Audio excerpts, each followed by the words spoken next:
जय भीम। नमो बुद्धाय।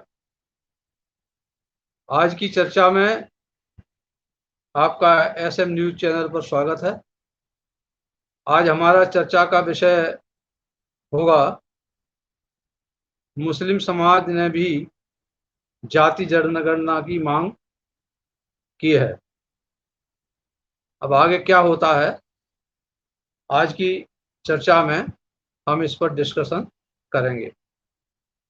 आखिर मुस्लिम समाज की मांग कोई नई नहीं है। पहले से ही आप मंडल कमीशन की रिपोर्ट अगर देखेंगे तो उसमें मुस्लिम ओबीसी को और हिंदू ओबीसी को, और ख़ास तौर से जो धार्मिक अल्पसंख्यक समुदाय हैं जैसे सिख हैं, उसमें एससी की जातियां भी हैं और ओबीसी की जातियां भी हैं और अपर कास्ट की भी हैं। पर क्रिश्चियन में अपर कास्ट और ओबीसी की जातियां हैं, वहाँ अनुसूचित जातियां उसमें नहीं होती हैं। अनुसूचित जातियों ने अगर कोई धर्म परिवर्तन कर लिया है और वो क्रिश्चियन बन गई थी, तो उन जातियों को, जिनको दलित क्रिश्चियन कहा जाता है, वो ओबीसी की सूची में उनको शामिल किया जाता है। इसी तरीके से जो दलित जातियां थी, उन्होंने किसी भी समय पर धर्म परिवर्तन करके इस्लाम धर्म कबूल कर लिया था, तो उन जातियों को आज जो है ओबीसी की लिस्ट में रखा गया है। और ये बता दें, खास तौर से उत्तर प्रदेश में जो मुस्लिम समाज है उसकी आबादी करीब 20% है, और उस 20% में से जो 90% जो आबादी है वो ओबीसी जातियों की आबादी है। ये मंडल कमीशन की रिपोर्ट से आपको साफ पता लग जाएगा अगर उसकी लिस्ट देखेंगे तो। इसी तरीके से उन्होंने जो ओबीसी की गणना में 52% आबादी कुल ओबीसी की बताई है, उसमें से मुस्लिम ओबीसी भी हैं। उसके अलावा जो ट्रांजिटरी कास्ट, जो इंटरमीडिएटरी कास्ट हैं, उसका उन्होंने अलग जिक्र किया है, उनको अपर कास्ट के दायरे में नहीं रखा है। ऐसी जातियां जो आज मंडल कमीशन की सूची में अपनी जाति को दर्ज कराने की लगातार मांग कर रही हैं, जैसे हरियाणा के अंदर जाट समाज है, आपका गुजरात के अंदर पटेल समाज है, महाराष्ट्र के अंदर कुणबी मराठे शामिल हैं, लेकिन मराठे सारे शामिल नहीं हैं, इसलिए सभी मराठे जो है अब उसमें शामिल होने की मांग कर रहे हैं। आंध्र प्रदेश के अंदर और तेलंगाना के अंदर कापू है। तो ये जो जातियां हैं, जो इनको इंटरमीडिएटरी कास्ट बोला जाता था, वो भी आज उसकी आरक्षण की, ओबीसी के आरक्षण में शामिल होने की बात कर रहे हैं। तो इन 60% जातियों को, 60% आबादी को, जिसमें मुस्लिम भी हैं, क्रिश्चियंस भी हैं और आपके जो इंटरमीडिएटरी कास्ट हैं, उनको भी शामिल करने की बात हो रही है। और इसी के लिए ये अभी संविधान में संशोधन भी किया था मोदी सरकार ने, और इन राज्यों को अधिकार दे दिया कि आप अपनी सूची में जातियों को जोड़ सकते हैं। तो उसमें खाली हिंदू जातियों की बात नहीं है, उसमें मुस्लिम जातियों को भी जोड़ सकते हैं, क्रिश्चियन जातियों को भी जोड़ सकते हैं, उसमें से घटा सकते हैं। ऐसा अधिकार मतलब उनके लिए दिया गया है स्टेट के लिए। तो इसके चलते स्टेट के सामने ये समस्या आएगी कि यदि हमारे पास कोई वर्तमान सूची नहीं है, तो हम उसमें कौन सी जाति शैक्षणिक आधार पे, सामाजिक आधार पे और आर्थिक आधार पे पिछड़ी हुई है, ये तय कर पाना मुश्किल होगा। कई बार आप देखते होंगे कि कोर्ट के अंदर जब केस जाते हैं रिजर्वेशन वाले, तो उसमें वो उनसे मांगते हैं, स्टेट से या कोई अपील करता है उनसे मांगते हैं कि हमें आप क्वांटिफाइड डेटा जो है दीजिए। तो उनके पास कोई डेटा होता नहीं है, और वो केस जो है इसलिए डिसमिस हो जाता है, या वो केस जो है पक्षकार जो है हार जाते हैं उसको। तो ये समस्या क्यों आती है? एक तरफ तो सरकार मतलब उसका डेटा नहीं देना चाहती, कराना नहीं चाहती गणना, और करा ली गई है उसका डेटा नहीं देना चाहती। दूसरी तरफ भारत सरकार का जो न्यायिक प्रक्रिया है, जिसमें सुप्रीम कोर्ट है, हाई कोर्ट है, वो उसकी सूची मांगते हैं। और अभी देखिए, अभी कुछ दिन पहले सुप्रीम कोर्ट ने एक नोटिस भी जारी किया है और सरकार से जवाब मांगा है जातीय जनगणना के संदर्भ में। मैं नहीं समझता अभी जवाब दिया है सरकार ने, उसके ऊपर चर्चा चल रही है। तो इसी के साथ ही साथ आप देखेंगे, अगर आप 1931 की जनगणना को देखते हैं, पूरे देश भर की आपको जनगणना 1931 में जातियों का आपको मिल जाएगा, सेंसस है, स्टेट वाइज मतलब सेंसस भी मिल जाएगा। उसमें से अगर आप एक उदाहरण के लिए उत्तर प्रदेश की बात करते हैं, तो उत्तर प्रदेश में भी उन्होंने अलग अलग जातियों की जो लिस्ट मतलब उन्होंने जारी करी थी। उस लिस्ट में मैं आपको एक एक जाति का आंकड़ा बता सकता हूं कि कौन सी जाति का कितना परसेंट मतलब उसमें था। जैसे आप आहार जाति को कहते हैं, तो आहार और अहीर दो अलग अलग जातियां थी उस समय। तो आहार जो थे उनकी जो आबादी थी उत्तर प्रदेश में 0.9% थी, और 8.0% मतलब उसकी अहीर की थी। और इन दोनों को अगर मिला देते हैं तो 9% के करीब आबादी इसकी हो जाती है। जो ब्राह्मण समाज है, जिसमें भूमिहार भी शामिल हैं, तो उसकी आबादी जो है उस समय उत्तर प्रदेश के अंदर 9.4% थी। जो जाटव हैं, जिसमें चमार, धुसिया ये शामिल हैं, तो इनकी जो आबादी थी वो 13% थी, 13.04% थी उस समय। जो धोबी जाति है उसकी आबादी 1.6% थी। जो मुस्लिम जुलाहे हैं, जो एमबीसी में आते हैं, और उसमें जो कोरी है या जुलाहे हैं हिंदू समाज में, वो दलित जाति में आते हैं, अनुसूचित जातियों में आते हैं। तो जुलाई की अलग से मतलब उन्होंने गणना करी थी। तो ये मैं दिखाना चाहता हूं कि पहले भी मुस्लिम जो कम्युनिटीज हैं उनकी जनगणना जातिवार हुई थी। तो इनकी जो जुलाहा कम्युनिटी है उसकी आबादी उत्तर प्रदेश में काफी तादाद में थी, जो 2% से ऊपर इनकी आबादी थी। अब जैसे कहार जाति है, जो आज मतलब 13-14 जातियों की बात करते हैं, पानी से संबंधित जातियां हैं, उसमें दो जातियों को उन्होंने प्रमुख रूप से लिया था। उसमें से एक तो कहार जाति थी, जिसकी जो आबादी थी 2.4% थी, जिनको आज मतलब कश्यप बोला जाता है। इसी तरह से जो केवट हैं वो अलग थे। केवट की आबादी जो थी 1.14% थी। तो ये केवट और कहार दोनों को आज जो है इकट्ठे करके जोड़ा जाता है। 14 जातियां जो है इनसे संबंधित हैं, और भी उसमें प्रजापति भी शामिल हैं। तो इन जातियों ने एक उत्तर प्रदेश की तरफ से आवेदन दिया है कि इनको दलित जाति में, अनुसूचित जातियों में शामिल किया जाना चाहिए। ये काफी दिनों से ये मांग उनकी चल रही है लगातार। अगर हम कायस्थ की बात करें, तो कायस्थ जो है उत्तर प्रदेश के अंदर उनकी आबादी 0.99% है, इसको 1% कह सकते हैं। तो 1% कास्टों की आबादी है जो आज इनको अपर कास्ट में शामिल किया जाता है। अब अनुसूचित जाति में खटीक समाज भी आता है, उनकी आबादी उत्तर प्रदेश में 0.45% है। और जो कोरी समाज है, जो भी शेड्यूल कास्ट में आता है, उसकी आबादी उत्तर प्रदेश के अंदर 1.9% है। अब देखिए, एमबीसी में जो मोस्ट बैकवर्ड क्लास है उसमें कुम्हार आते हैं, और उनकी आबादी भी अच्छी खासी है, उत्तर प्रदेश में 1.6% है।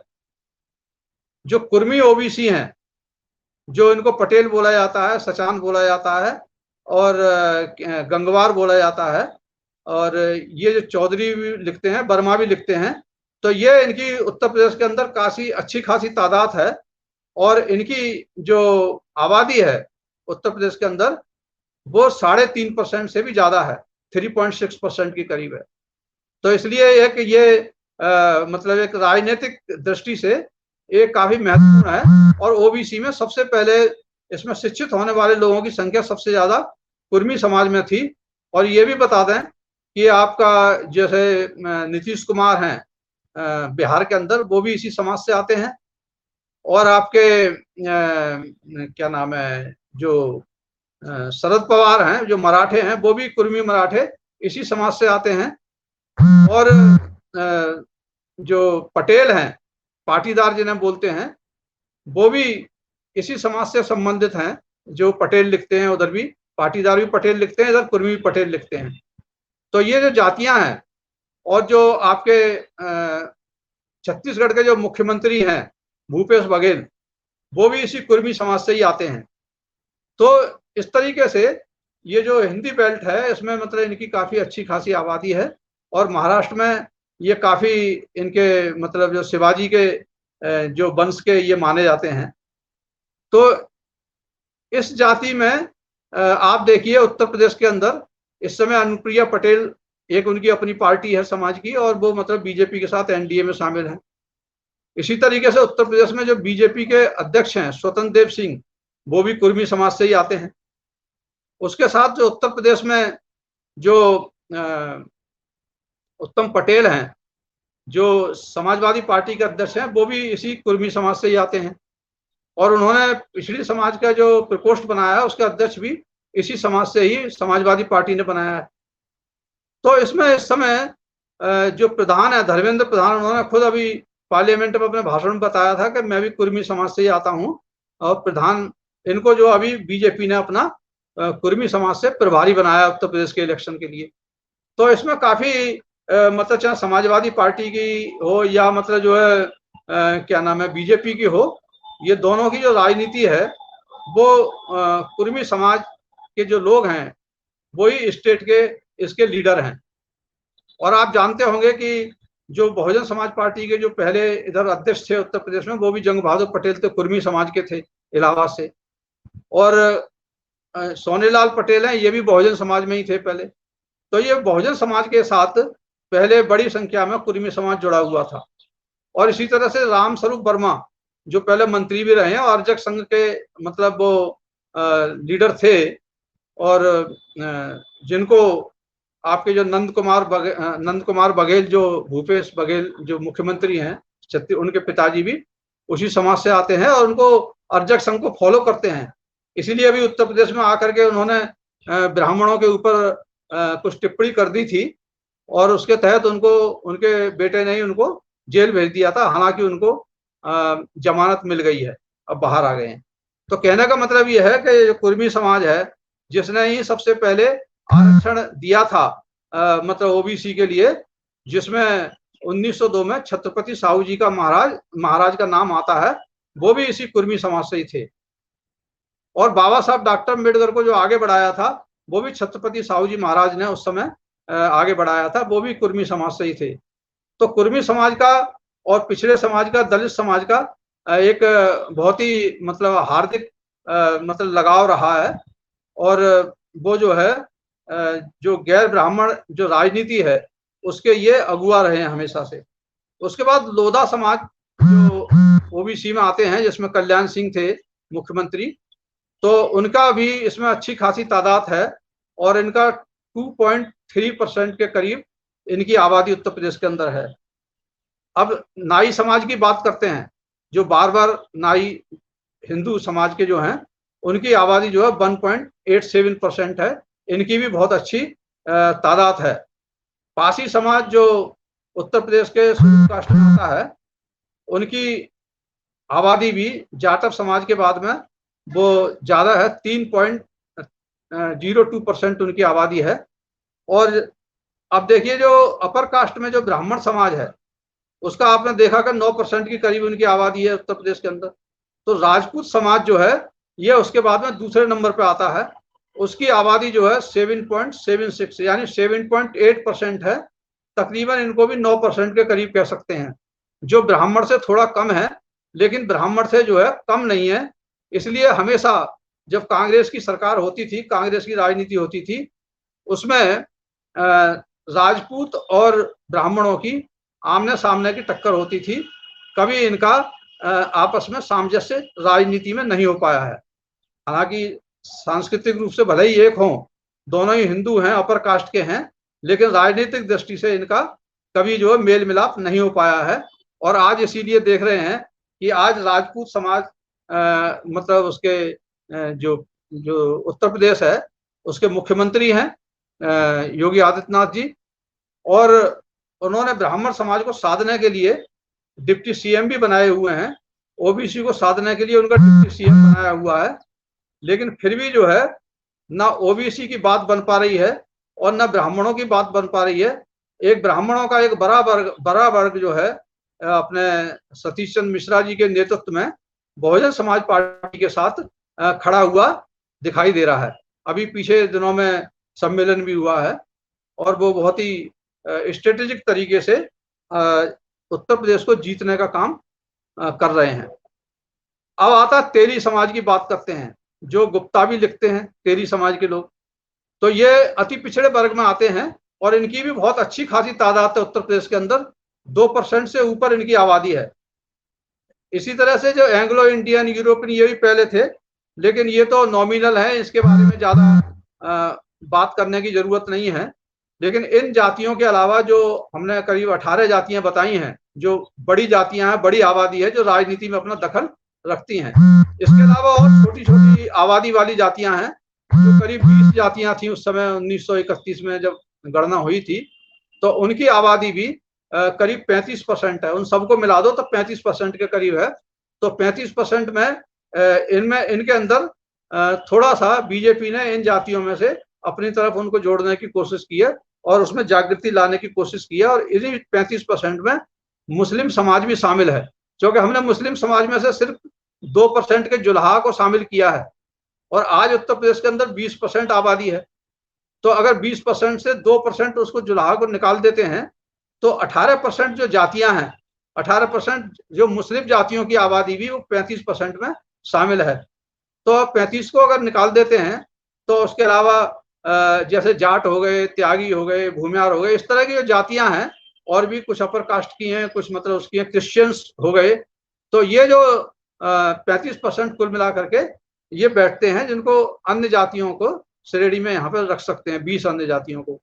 तो ये आपको जनगणना का जो 1931 की जनगणना है, तो उसमें जो 12 अध्याय है उसमें आपको टेबल नंबर 1 में ये सारी डिटेल आपको मिल जाएगी अगर आप देखना चाहेंगे। तो अब हम आ जाते हैं मुसलमानों के ऊपर, जिसकी बात कर रहे हैं कि क्यों मतलब उनको जनगणना की उसकी मांग चल रही है। तो मुसलमानों के अंदर जो एक रिसर्च स्कॉलर हैं, उन्होंने अपनी किताब लिखी है, काफी अच्छी किताब है, बड़ी किताब है। उसमें मुसलमानों के ऊपर पूरे आंकड़ेबद्ध तरीके से उन्होंने उसको अलग अलग उनकी आर्थिक, सामाजिक, शैक्षणिक स्थिति की चर्चा उसमें की है।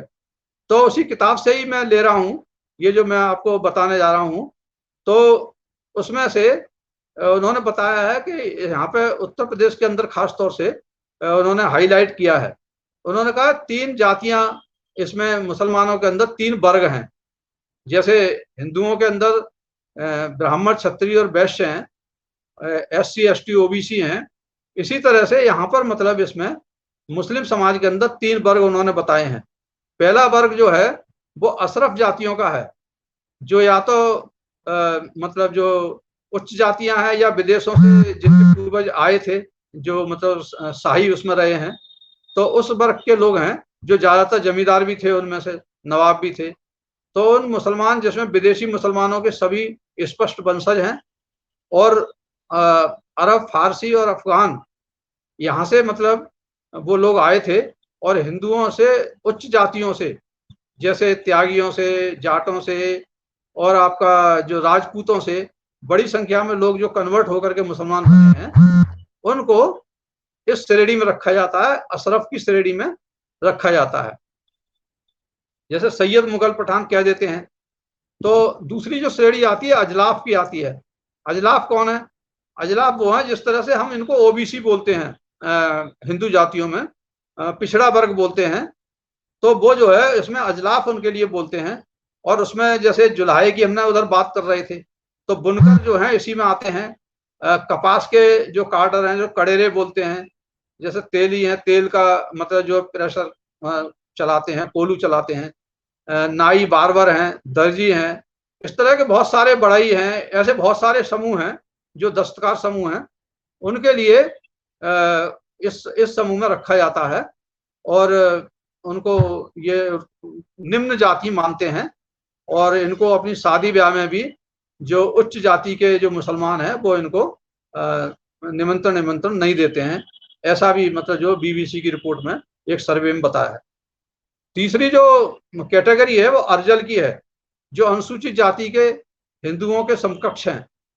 तो ये लोग भी जो है इसमें जैसे सफाई वाले लोग हैं, उनको जैसे उधर लाल बैगी बोलते हैं, हेला बोलते हैं, हलालखोर बोलते हैं, और जो मोची हैं उधर, और इस तरह की जो जातियां हैं जो उनकी आर्थिक स्थिति भी अच्छी नहीं है और उनकी सामाजिक स्थिति भी उनसे भी बदतर है, जैसी मतलब यहाँ पर हिंदुओं में जो अनुसूचित जातियों की जो थी, और उनकी शैक्षणिक स्थिति भी बहुत खराब है। उसके बारे में उन्होंने पूरा टेबल के माध्यम से बताया भी है। लेकिन हम अभी आज मतलब इसमें पूरा इसको डिस्कशन नहीं कर पाएंगे क्योंकि ये फिर काफी लंबा हो जाएगा। लेकिन मैं इस बात पे आ जाता हूँ कि जो आपके जो मांग करी है इन्होंने, क्या नाम है, जो मुस्लिम समाज की, उसके ऊपर हम आ जाते हैं। तो उन्होंने जो है आपके अली अनवर अंसारी, जो पहले सांसद भी रहे थे जनता दल यू के, पहले उनके साथ थे बिहार में अपने नीतीश कुमार जी के, लेकिन आजकल जो है वो अलग हैं। तो उन्होंने उनके साथ साथ और भी जो हैं मुसलमानों के पिछड़े वर्गों का जो प्रतिनिधित्व करते हैं, उसमें से मुस्लिम बॉडीज हैं इस तरह की, उन्होंने दिल्ली के अंदर अभी मांग की थी और उसका अखबारों में भी उनका छपा हुआ है। मुसलमान उनके पिछड़े वर्गों का प्रतिनिधित्व करने का दावा करने वाले विभिन्न निकायों ने यह मांग की है कि जाति आधारित जनगणना यानी कास्ट सेंसस में मुसलमानों को भी शामिल किया जाना चाहिए। इन निकायों का कहना है कि हिंदुओं की तरह मुस्लिम भी विभिन्न जातियों और उपजातियों में बटे हुए हैं। पूर्व सांसद एवं ऑल इंडिया पसमादा मुस्लिम महाज, ये इनका संगठन का नाम है, उसके राष्ट्रीय अध्यक्ष हैं अली अनवर अंसारी। उन्होंने जाति आधारित जनगणना की राजनीतिक दलों की मांग का भी समर्थन किया है। जो भी सारे राजनीतिक दल तकरीबन मांग कर रहे हैं, उसमें कांग्रेस को और बीजेपी को छोड़कर कोई ऐसा दल नहीं है जो जाति जनगणना की मांग नहीं कर रहा है। अली अनवर ने कहा है कि चूंकि हिंदू समुदाय की तरह मुस्लिम भी विभिन्न जातियों और उपजातियों में बटे हुए हैं, इसलिए जाति आधारित जनगणना में सभी धर्मों को शामिल किया जाना चाहिए। अनवर ने आरोप लगाया है कि भाजपा की अगुवाई वाली केंद्र सरकार मुसलमानों को दूसरे दर्जे का नागरिक बनाने की कोशिश कर रही है। उन्होंने मुस्लिमों के पिछड़े वर्गों की समस्याओं और परेशानियों पर भी गौर नहीं किया है, जो बाकी राजनीतिक दलों की आलोचना भी करते रहे हैं। तो ये जो इनकी जो मांग है, उससे ऐसा लगता है कि देखिए जो दलित क्रिश्चियन है वो एक तरफ, उसमें भी करीब 70% 80% जो आबादी है वो दलित जातियों की है, दलित पिछड़ी, उनको भी पिछड़ा माना जाता है क्रिश्चियंस के अंदर। तो वो भी इनकी मांग से इत्तेफाक रखते हैं, इनसे वो अलग नहीं है। तो करीब करीब सारे धर्मों की मांग मतलब हो रही है। आखिर हिंदू धर्म के जो एक तरह से उसका संगठन है सबसे बड़ा, राष्ट्रीय स्वयंसेवक संघ, जो उसके मुखिया हैं मोहन भागवत जी, वो आरक्षण की तो वकालत करते हैं कि आरक्षण को कोई नहीं हटा सकता है, और राजनीतिक आरक्षण में लगातार बढ़ाते भी चले जाते हैं। अभी आरक्षण बढ़ाया है। आपको पता होगा कि 2001 की जो जनगणना का प्रस्ताव जब लाए थे देवगौड़ा जी जो प्रधानमंत्री थे, तो उस प्रस्ताव के पीछे की जो वजह थी वो ये थी कि अनुसूचित जातियों और जनजातियों की तरह से जो लोकसभा में और विधानसभा में जो आरक्षण दिया जाता है, इसी तरह से इस जनगणना के बाद में इनके लिए भी आरक्षण दिया जाएगा। ये उन्होंने उसमें प्रस्ताव में अपने में वो पास किया हुआ था और उसको जो वाजपेयी जी की सरकार आई थी उसने उसको निरस्त कर दिया था।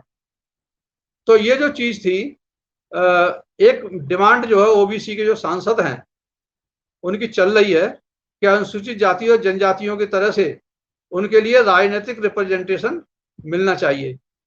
और आप देखिए जो निकाय हैं, स्थानीय निकाय हैं, जिसमें पंचायत हैं आपका, जिसमें क्या नाम है, लोकल बॉडी, शहरी लोकल बॉडीज हैं, निगम है, नगर पालिका हैं, इसके अंदर जो आरक्षण होता है उसके अगर ऊपर अगर आप नजर डालेंगे तो उसमें तो आपने आरक्षण सभी वर्गों को दिया हुआ है, राजनीतिक आरक्षण। उसमें एससी, एसटी, ओबीसी, और फिर उसमें तो सारी जनरल की महिला अलग है, एससी की महिला अलग है, एसटी की महिला अलग है, तो इनको सबको, महिलाओं को भी अपना अलग अलग दिया हुआ है। तो इसमें जो आधार है जो महिलाओं के आरक्षण का, इसी आधार पे अगर मतलब जो है देश के अंदर भी और प्रदेश के अंदर भी विधानसभाओं में और लोकसभा में अगर पिछड़े वर्ग का आरक्षण होता है, जो मांग आगे आने वाले समय में उठेगी, चाहे आप जनगणना कराइए या जनगणना मत कराइए, क्योंकि आंकड़े तो आपके जो है वेबसाइट पे उपलब्ध हैं और वो आंकड़े जो है मंडल कमीशन के उससे भी मिल जाते हैं। लेकिन ये आखिर जनगणना की बात चली कहां से थी? जब मंडल कमीशन की रिपोर्ट आई तो मंडल कमीशन में रिपोर्ट में ही खुद उसमें संस्तुति की थी कि ये जो जनगणना के आधार पर जो हमने मंडल कमीशन की रिपोर्ट दी है ये पर्याप्त नहीं है और ये सही रिप्रेजेंटेशन नहीं हो सकता है, इसका कम बढ़ हो सकता है यदि आप जो है आगे आने वाले समय में जो जनगणना होगी, क्योंकि वो जनगणना तो 1991 में होनी थी, उस जनगणना में जाति की जनगणना करा लेनी चाहिए। लेकिन उस समय कांग्रेस की सरकार थी, उस समय कांग्रेस की सरकार ने भी जनगणना नहीं कराई। उसके बाद जब दबाव बना तो जनगणना अलग से करानी पड़ी मनमोहन सिंह के लिए, क्योंकि जो जनगणना में तय हुआ था वो कराने की, लेकिन उनके कुछ लोगों ने उसको नहीं होने दिया। और इसी तरह से इस सरकार के अंदर भी कुछ लोगों का इसमें दबाव है कि जाति जनगणना अगर होगी तो धर्म टूट जाएगा, देश में जातिवाद फैल जाएगा, इस तरह की दलीलें दी जा रही हैं। लेकिन खास तौर से ये पता कैसे लगेगा किस जाति को आरक्षण में रखना चाहिए, किस जाति को निकालना चाहिए, ये तो तभी पता लगेगा ना कि जब उसके लिए उसकी आर्थिक, सामाजिक और शैक्षणिक स्थिति का सर्वे हो जाएगा। और ये सर्वे सब होते रहते हैं। अब देखिए बीच में सर्वे हुआ नेशनल सैंपल सर्वे का, उसने रिपोर्ट दे दी कि उसमें 41% ओबीसी की आबादी है। एक तरफ से मंडल कमीशन तो 52% दे रहा है और दूसरी तरफ उन्होंने 41% दे दी। तो 41% को उछाल रहे हैं लोग कि 41% आबादी ओबीसी की। तो ओबीसी की 41% आबादी है, लेकिन वो सर्वे कौन सा है ये भी तो देखिए, वो सैंपल सर्वे है। तो सैंपल सर्वे को ना तो कोर्ट मानता है और ना सैंपल सर्वे का कहीं पर आप कोर्ट कर सकते हैं। तो इसलिए आपको जो है कंप्लीट इन्यूमरेशन जो सेंसस से ही प्राप्त हो सकता है और कोई सोर्स नहीं है, और यह संघ सूची का विषय है। राज्य सरकारें भी इसको नहीं करा सकती हैं। अगर राज्य सरकारों ने सेंसस कराने की कोशिश की तो वो आकर के सुप्रीम कोर्ट में चैलेंज हो जाएगा और वो भी जो है आपका बेकार चला जाएगा उसका सारा पैसा। इसलिए सोच समझ करके इस सरकार को निर्णय लेना चाहिए। आखिर मतलब जो है ओबीसी की जो लिस्ट है, ओबीसी की लिस्ट में जो हमारे प्रधानमंत्री हैं उन्होंने भी तो ओबीसी से प्यार था।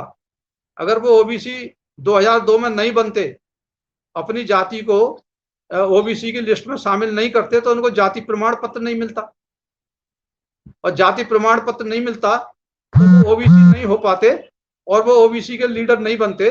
और जो ओबीसी की सबसे ज्यादा आबादी है उत्तर प्रदेश के अंदर, जिनका वोट मिला है बीजेपी को, तो ना बीजेपी की सरकार आ पाती और ना मतलब नरेंद्र मोदी जी इस देश के प्रधानमंत्री बन पाते। तो इसलिए ये उनका नैतिक दायित्व है कि उनको समझा बुझा करके सभी अपने मंत्रिमंडल के साथियों को और मतलब जो है इसके ऊपर जल्दी से निर्णय लें, क्योंकि पूर्व जो आपके 2019 में जो गृह मंत्री थे श्री राजनाथ सिंह जी, उन्होंने खुद कहा था कि 2021 की जनगणना में हम जाति का कॉलम जोड़ेंगे, जाति गणना कराएंगे। लेकिन आज जो है गृह मंत्री वो नहीं है, तो ये अपने वादे से एक मुकरना होगा। और इसका मैं समझता हूं जो आज ओबीसी सभी दलों, जो दल जो है कहीं ना कहीं के हर व्यक्ति से जुड़े हुए हैं, कांग्रेस को और भाजपा को छोड़ करके, तो अगर वो जनगणना नहीं कराते हैं तो कहीं ऐसा ना हो उनके ऊपर कांग्रेस की तरह से ये ठप्पा लग जाए कि ये अपर कास्ट की पार्टी है और ये जनगणना, जाति जनगणना नहीं कराना चाहती है। तो जो आपने आरक्षण के लिए जो इतनी मेहनत करी है, जो देने की बात कर रहे हैं, कैटेगरी बनाने की बात कर रहे हैं, ये सारा जो आपका बेकार चला जाएगा और आपको जो है आपका हाल भी कांग्रेस जैसा ही हो सकता है। तो इन सब चीजों पे ध्यान देते हुए और इस पर गंभीरता से विचार करते हुए, ये बहुत ही सेंसिटिव मुद्दा है, जाति जनगणना में आपको दिलचस्पी लेनी चाहिए और जिससे आपको आपका ही उसमें पॉलिटिकल फायदा है। और अगर आप नहीं लेते हैं तो इसमें आपको पॉलिटिकल नुकसान भी हो सकता है। ये न मंत्री जो आपने बनाए हैं ये आपको वोट दिलवा सकते हैं, क्योंकि जनता की आवाज है और ये पढ़े लिखे बुद्धिजीवी वर्ग तक ये सबकी डिमांड है, वो पहुंच गई है जो लोगों से जुड़े हुए हैं। और न ये सांसद आपको वोट दिलवा सकते हैं, वोट जो देने वाले लोग हैं उन सारे लोगों की एक ही आवाज है कि जाति गणना होनी चाहिए। और आगे क्या होता है उसके बाद में वो आपकी जिम्मेदारी नहीं है, वो तो जिम्मेदारी जिसकी भी है वो आगे करेगा।